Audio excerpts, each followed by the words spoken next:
Na verdade, sim. Nós, seres humanos, nós estamos vivendo entre dois mundos.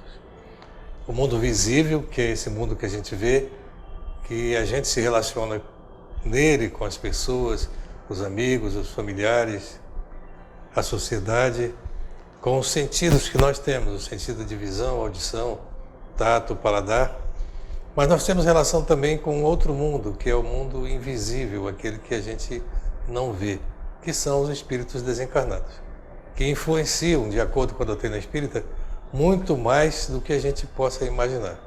E como Allan Kardec, através da doutrina espírita, nos ensina, geralmente são eles que dirigem os nossos próprios atos pela influenciação dos pensamentos que eles nos fazem. Então, por isso que é importante a gente observar a qualidade dos nossos pensamentos, porque essa relação entre o mundo invisível, a influenciação dos espíritos sobre a nossa vida, ela é muito forte. E nem sempre a gente consegue discernir o que é o nosso pensamento ou o que é o pensamento deles. Então, nos atos da vida cotidiana, nós temos que prestar bastante atenção, porque podemos estar sujeitos a diversos tipos de influência.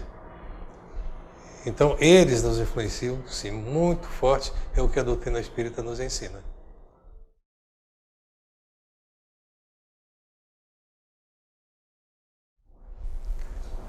Os espíritos nos influenciam principalmente através dos pensamentos.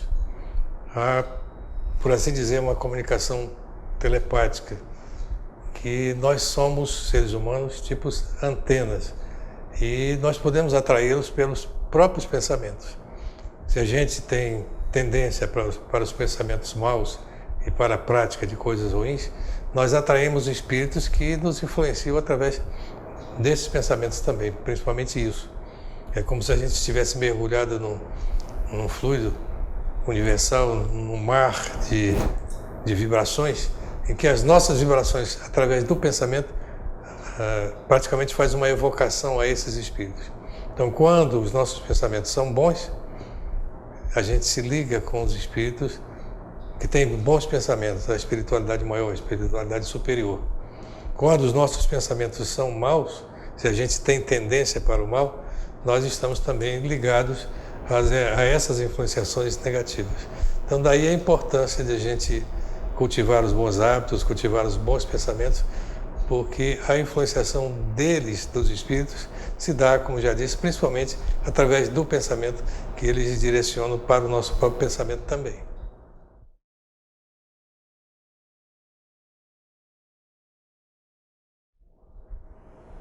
Eles podem nos influenciar para o mal ou para o bem. E aí vai depender do nosso livre-arbítrio decidir o que a gente vai fazer.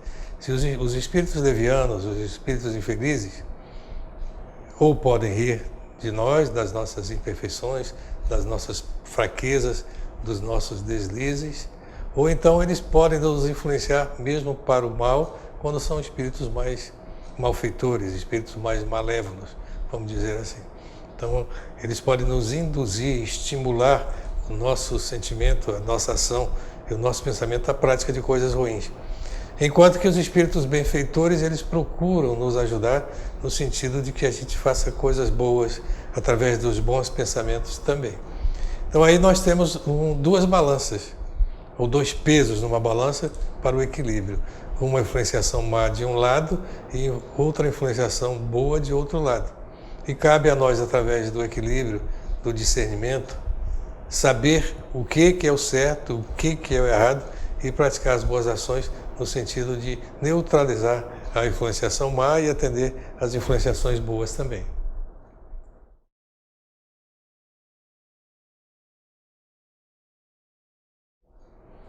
A doutrina espírita, através da codificação de Allan Kardec, ela já vem nos dar bastante esclarecimentos a esse respeito, cultivando os bons hábitos, procurando nos libertarmos dos vícios.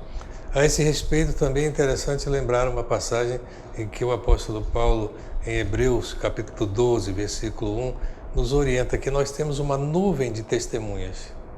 Então, que por isso nós possamos fazer a nossa corrida de acordo com a proposta de vida de mudança de hábitos, de alimentar os hábitos salutares, de ter bons pensamentos, de ter bons costumes e evitar ceder às influenciações más, e atender às orientações mais positivas. E a oração, a prece, é uma forma bastante importante de cultivar o bom pensamento. A prece em prol de nós mesmos, a prece em prol de outras criaturas.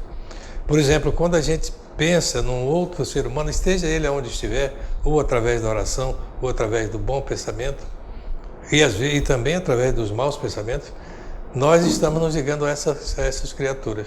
Então a gente pensa num ser humano, seja ele encarnado ou desencarnado, nós estamos nos ligando a eles também. Então, dessa forma, através da oração, através de mudança de hábitos, através da nossa reforma íntima, de sermos melhores no nosso dia a dia, nós vamos neutralizando a má influenciação. Através da oração, o cultivo do Evangelho no lar, uma vida mais ligada à prática religiosa, mais ligada a Deus, colocar mais Deus na nossa vida, nos ensinamentos religiosos, no nosso caso, através da conceituação espírita. Mas é extremamente importante que nós percebamos que nós é que podemos neutralizar a influência dos espíritos através da nossa própria mudança, procurando sermos melhores a cada dia que passe. Então é importante lembrar que dentro desse mundo, dentro dessa situação toda, que nós estamos mergulhados no mundo visível e no mundo invisível, a prática do bem. Atender ao chamamento do Cristo, no sentido de que nós estamos aqui numa passagem temporária e que a nossa vida realmente é uma outra vida. O reino de Jesus não é deste mundo, é num outro mundo. E nós temos que perceber isso, trazer isso para a nossa consciência, trazer isso para a nossa prática, para a nossa vida diária e procurarmos eliminar as nossas imperfeições, gradativamente a cada dia que passe, procurando sermos melhores, praticar o bem em relação ao próximo, em relação à família, à sociedade, ao trabalho, procurando fazer de forma mais humilde, mais honesta, mais simples e mais dedicada tudo aquilo que fazemos na nossa vida, eliminando os erros, as imperfeições e os vícios, porque isso, na verdade, é seguir os ensinamentos do Cristo. Isso é sair das influenciações más e atender às influenciações boas, para que um dia nós possamos ser plenamente felizes na condição de espíritos experientes, amadurecidos e de acordo com os ensinamentos de Deus através da conceituação espírita.